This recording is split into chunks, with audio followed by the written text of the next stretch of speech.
사망의 권세를 이기시고 빈 무덤을 남기시고 부활하신 주님께서 주시는 생명의 축복이 여러분과 여러분의 가정 위에 넘쳐나기를 먼저 주의 이름으로 간절히 축원합니다. 우리 기독교는 부활의 종교입니다. 고린도전서 15장 12절서부터 15절에 있는 말씀처럼 예수 그리스도의 부활이 없다면 우리의 믿음이 헛된 것이고, 예수 그리스도의 부활이 없다면 교회에서 선포되어지는 하나님의 말씀이 거짓말이며, 예수 그리스도의 부활이 없다고 한다면 소망이 필요가 없으며, 예수 그리스도의 부활이 없다고 한다면 우리는 영원한 생명이 없다고 하는 것이 성경이 우리에게 가르쳐주는 말씀이고, 우리는 이것을 믿습니다.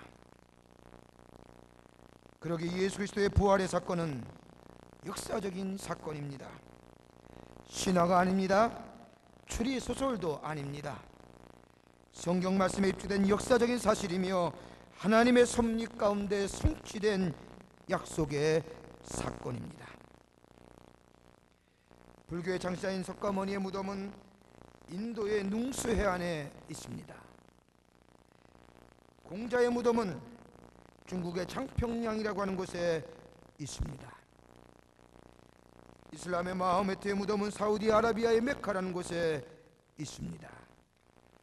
그러나 예수님의 무덤은 있긴 있되 빈 무덤입니다. 하나님의 약속의 말씀처럼 3일 만에 부활하셨기에 예수님의 무덤은 빈 무덤이라는 겁니다. 부활하신 이후에 예수님은 많은 사람들에게 당신의 모습을 보여주셨는데, 누가복음에는 5번에 걸쳐서 예수님이 나타난 모습을 기록하고 있습니다. 첫 번째는 시리와 좌절에 빠져있는 막달라 마리에게 나타나셨습니다. 그리고 두려움에 떨고 있는 제자들에게 나타나셔서 너희에게 평강이 있을지어다 라고 말씀하셨습니다. 사랑하는 제자 도마에게 나타났습니다. 그러면서 말씀하시기를 내 손을 내밀어 내 옆구리에 넣어보라. 그리하고 믿음이 없는 자가 되지 말고 믿는 자가 되거라 라고 말씀하시면서 도마에게 나타나셨습니다. 또한 엠마오에 내려가는 두 제자에게 나타나셨습니다. 그리고 디베라 바닷가에서 고기를 잡는 베드로와 그 밖의 제자들에게 부활하신 주님은 나타나셔서 새로운 삶의 사명감을 부어주시며 그들의 삶을 새롭게 하신 것을 보게 됩니다. 그러기에 예수님의 부활은 역사적인 사실입니다. 이 부활의 사건을 내가 믿고 그 사건이 내 삶 속에 사건화가 되게 될 때에 우리의 생명은 생명력이 넘치는 부활의 생명을 가지고 사는 승리의 백성이 되게 될 줄 믿습니다. 부활의 신앙은 기독교 교리의 기초입니다. 복음의 핵심입니다. 예수 그리스도의 부활이 있기에 십자가의 고난이 귀한 것입니다. 예수 그리스도의 탄생, 예수 그리스도의 고난, 예수 그리스도의 십자가의 죽으심, 이것의 완성한다는 것이 아니라 예수께서 죄와 사망을 이기시고 부활하셨다고 하는 사실에 모든 것이 완성되어집니다. 그러기에 예수의 부활은 기독교 교리의 기초입니다. 또한 예수님의 부활은 십자가의 속죄의 성취입니다. 십자가의 은혜 아래 사는 인생, 예수 그리스도의 십자가의 고난과 부활을 믿는 인생, 죄가 용서받고 의로워지는 은혜를 경험하게 됩니다. 그러기에 예수님의 부활은 믿음과 소망과 사랑의 근거가 될 뿐만 아니라 우리의 삶을 새로운 생명으로 나아가게끔 하는 원천이 된다고 하는 말씀입니다. 오늘 본문의 말씀은 두 제자가 엠마오 도상에서 예수님을 만난 말씀의 내용입니다. 이 말씀은 누가복음에만 기록되어져 있는 특수한 기사입니다. 예수님의 제자 가운데 두 사람이 길을 가고 있었습니다. 오늘 본문의 말씀을 보면 글로바라고 하는 예수님의 제자와 또 다른 제자입니다. 어떤 성경학자는 다른 한 사람의 제자가 바로 이 말씀을 쓴 누가였을 것이라고 말합니다. 이들은 막달라 마리아와 다른 여자들은 예수님을 만나러 무덤에 갔으나 만나지 못했다고 하는 것, 그리고 자기의 동료 제자들도 예수님을 만나러 갔었으나 빈 무덤만 보고 왔다는 이야기를 하면서 길을 걸어가고 있었습니다. 그때 어떤 낯선 사람이 이들과 동행하고 있습니다. 낙심과 절망 가운데, 그리고 시리에 빠진 예수님의 제자들, 이제 모든 것을 다 내어던지고 바리새인과 제사장의 낯을 피하여 고향으로 낙향하는 이 엠마오의 제자들, 예수님은 그 속에 나타나시어 그들의 대화를 들으시고 예수님은 제자들에게 이렇게 말씀하십니다. 왜 너희는 성경에 기록된 것을 믿지 못하느냐? 이 말씀을 들을 때에 비로소 제자들은 부활하신 주님을 보게 되었고, 제자들은 엠마오 마을로 들어가 예수님을 자기의 집에 모시고 유할 것을 요청하였으며, 예수님과 함께 음식을 나누는, 함께 떡을 떼게 될 때에 그들의 눈이 비로소 밝아져 부활하신 주님을 발견하며 새로운 삶이 시작되었다고 하는 것이 오늘 본문의 말씀의 내용입니다. 여러분, 우리들의 삶은 어떠합니까? 마치 엠마오로 내려가는 두 제자들처럼 피곤에 지쳐 있지는 않습니까? 기대하는 것 때문에, 기대치로 인해서 우리 안에 절망과 좌절은 없습니까? 때로는 예수를 따른다는 것 때문에 두려움에 떨고 있던 제자들처럼 무엇인가 대하여 두려움 가운데 살아가는 삶은 아닙니까? 말씀은 알고 있지만 믿지 못하는 불신앙을 위하여 우리와 함께 계시는 부활의 주님, 부활의 예수님을 보지 못하고 살아가는 우리들의 삶은 혹시 아닙니까?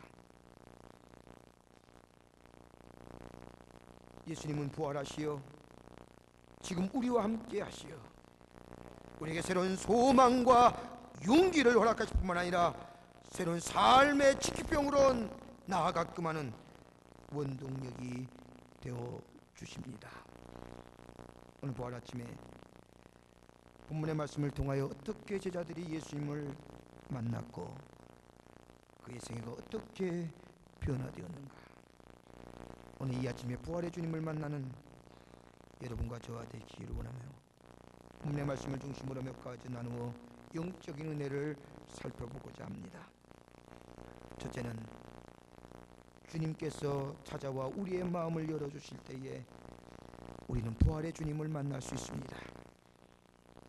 오늘 본문 15절 말씀 보면 저희가 서로 이야기하며 문의할 때에 예수께서 가까이 이르러 저희와 동행하시나니, 실망과 좌절, 두려움을 인하여 고향으로 낙향하는 제자들, 예수님께서, 부활의 주님께서 찾아와셔서 그들과 함께 동행하셨다고 하는 말씀입니다. 엠마오는 예루살렘에서 서쪽으로 약 10km 떨어진 마을입니다. 서쪽으로 내려가는 길입니다. 해점은 석양에 있는 길입니다. 제자들의 발걸음은 우울합니다.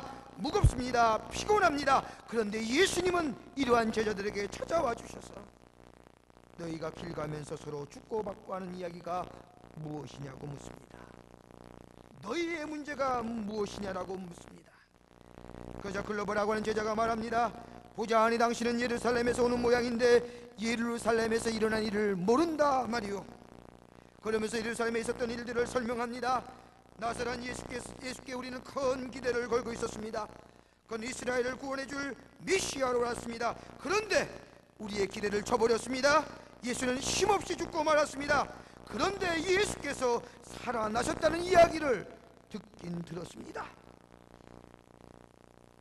우리가 아는 몇 사람이 무덤 근처에 가서 직접 보았다는 이야기는 있지만은 우리는 알지 못합니다. 우리는 아무것도 기대한 것 없고 다 내려놓고 실망과 좌절 가운데 우리의 고향으로 내려갑니다. 이 말씀을 들은 예수님께서는 제자들에게 성경을 풀어 설명하십니다. 찾아오시는 예수님, 그리고 제자들의 마음을 열어주시는 예수님, 막연하게 기다리고 돌아오기만을 바라는 예수님이 아니라 직접 찾아가셔서 그들의 마음의 문을 열어주시고 그래서 부활의 주님을 만나게 해주시는 좋으신 예수님의 모습을 오늘 성경 우리에게 말씀해주고 계십니다. 내가 마음의 문을 여는 것이 아닙니다. 주님이 우리의 마음의 문을 열어주신다는 겁니다.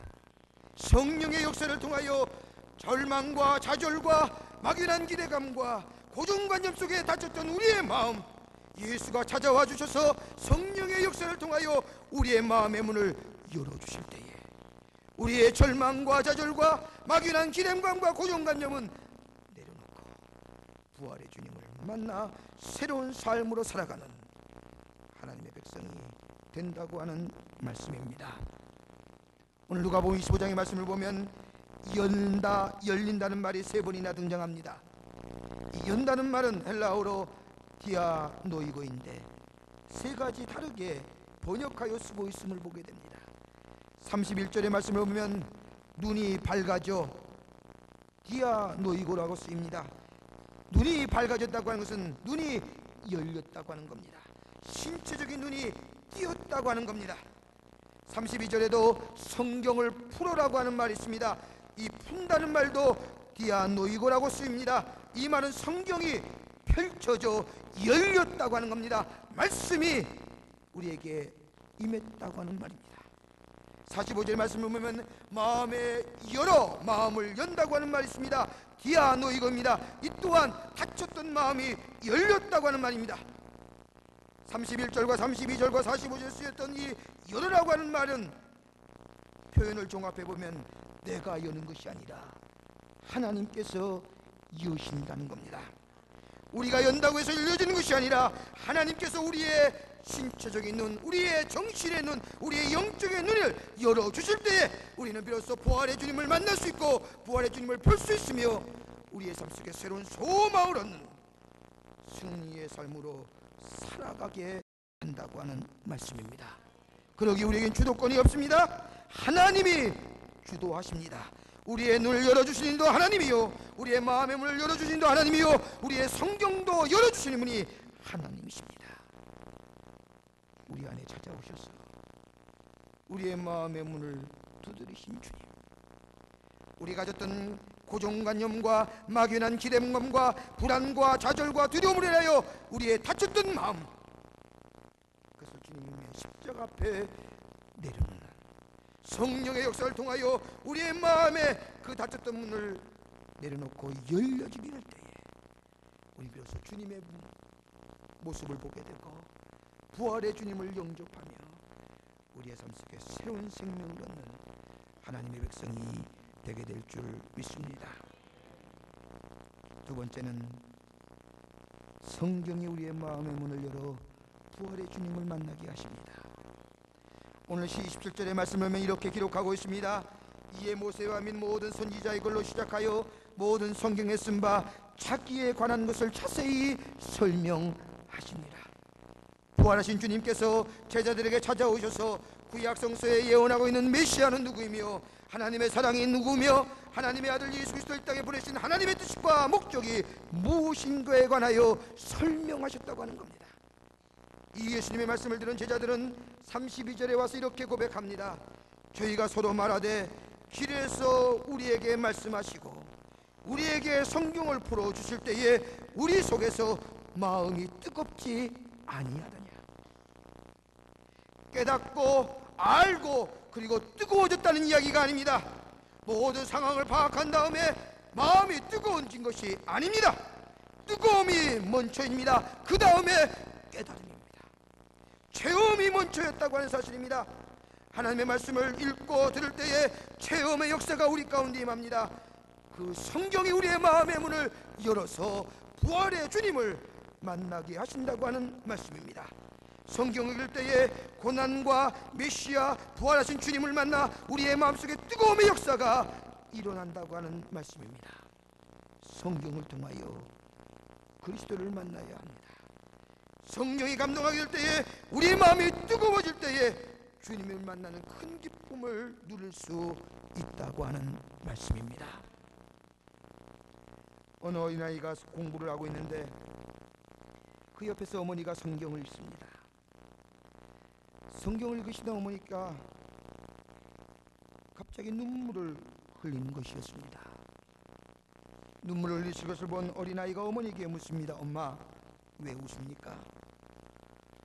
그저 어머니가 이 어린아이에게 말씀하시기를, 얘야, 성경에 나타나 있는 하나님의 사랑, 그것에 감격하여 우는 것이란다. 슬퍼서 우는 것이 아니야. 너무나 감사하여 눈물 없이는 이 말씀을 읽을 수가 없구나. 여러분, 우리의 삶도 마찬가지여야 됩니다. 말씀을 읽을 때에 감격과 기쁨이 있어야 됩니다. 말씀을 읽을 때에 주님의 음성을 들을 수 있어야 됩니다.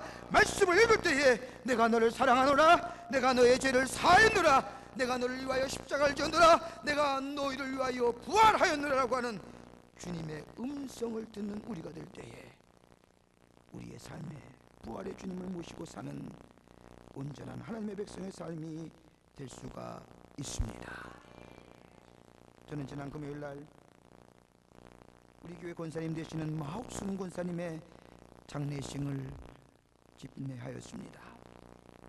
이 권사님이 일평생 하나님을 섬기던 귀한 권사님이셨습니다. 권사님이 세상을 떠나시자 권사님의 따님 되는 우리 교회 권사님이 어머니 권사님을 생각하며 조사를 썼는데 그 조사를 들을 때 제가 얼마나 큰 은혜가 되었는지 모릅니다. 그 글에 의하면 마옥순 권사님은 돌아가시기 전 2년 반 동안 성경을 필사본을 하셨답니다. 아침마다 정갈한 옷을 갈아입으시고 그리고 음식도 소량을 잡수시고 책상에 무릎을 꿇고 성경을 써내려 가셨다고 합니다. 그것도 2년 반 동안이나. 늘 기도하시면서 하나님의 말씀을 읽으며 써내려가는 그 모습을 볼 때에 그 따님은 그 어머님의 모습 속에서 하나님의 사랑을 발견할 수 있었고 하나님의 은혜를 발견할 수 있었고 하나님을 만날 수 있었다고 고백합니다. 그러면서 권사님의 조사의 가운데 이렇게 말합니다. 우리 어머니는 성경을 손으로 쓰신 것이 아닙니다. 온몸으로 쓰셨습니다. 손으로 성경 쓴 것이 아니라 우리 어머니는 온몸으로 성경을 써내려가셨습니다. 저는 그 속에서 하나님을 만나고 하나님의 사랑을 받게 되었고 십자가의 은총을 깨닫게 되었습니다. 말씀 읽을 때에 뜨거움의 체험입니까? 말씀 읽을 때에 나를 위하여 십자가에 달려 돌아가신 예수 그리스도, 그리고 부활하신 예수님, 그 예수님을 만나는 것 다른 것이 아니라 말씀을 읽을 때에 우리는 부활의 주님을 만날 수 있다고 하는 말씀입니다. 제자들이 예수님께서 성경의 말씀을 읽어줄 때에 아하! 부활의 주님이 여기 계시구나, 내가 따르던 예수님의 말씀대로 그대로 이루어졌구나, 눈이 띄어져 마음이 뜨거워져 부활의 주님 앞에 무릎을 꿇은 것처럼, 그래서 막연한 기대감, 절망, 좌절, 두려움이 아니라 확실한 믿음 안에서 소망과 그리고 거룩한 담대함을 가지고 더 이상 엠마오에 머물러 있는 자가 아니라 예루살렘을 향하여 다시 역방향으로 올라가는 힘 있는 그리스도의 삶이 되었던 것은 다른 것이 아니라 말씀을 들을 때에 부활의 주님을 만나고 그 속에서 새로운 힘을 얻었다고 하는 말씀입니다. 옛날 정몽주의 어머니는 아들의 옷을 입을 때에는 안에는 빨간 천으로 겉은 파란 천으로 해 입혔다고 합니다. 이렇게 옷을 해 입힌 이유는 다른 것이 아니라 밖으로는 평화와 온유와 겸손이 나타나야 하고 안으로는 불붙는 열정을 소유해야 한다는 의미로 아들의 옷을 이렇게 해 입혔다고 합니다. 뜨거운 마음이 있어야 합니다. 뜨거운 열정이 있어야 됩니다. 성령의 감동의 역사가 우리 가운데 임해야 합니다. 그럴 때의 말씀을 통하여 하나님의 놀라운 은혜를 깨닫게 되고 내 삶 속에 예수가 걸어갔던 평화와 온유와 겸손의 삶이 드러나 부활의 주님과 함께 걸어가는 하나님의 백성의 삶을 살아갈 수가 있습니다. 끝으로 지속적인 주님의 교제가 있게 될 때에 우리는 부활의 주님을 만날 수 있습니다. 오늘 30절과 31절의 말씀을 보면 저희가 함께 음식을 잡수실 때에 떡을 가지사 축사하시고 떼어 저희에게 주시며 그때 저희의 눈이 밝아져 그인 줄 알아보더라. 다시 말하면 예수님과 제자들이 함께 성만찬 예식을 하면서 떡을 떼는 동안 예수님을 바라보고 부활하신 주님을 만나게 되었다고 하는 말씀입니다. 이제까지는 옆에서 걸으시는 예수님이었습니다. 아무리 볼라 해도 예수님의 옆모습밖에 보지 못합니다. 그러나 제자들과 함께 떡을 떼며 음식을 나누게 될 때에 예수님을 정면으로 바라보게 됐습니다. 부활의 주님을 발견하게 되었습니다.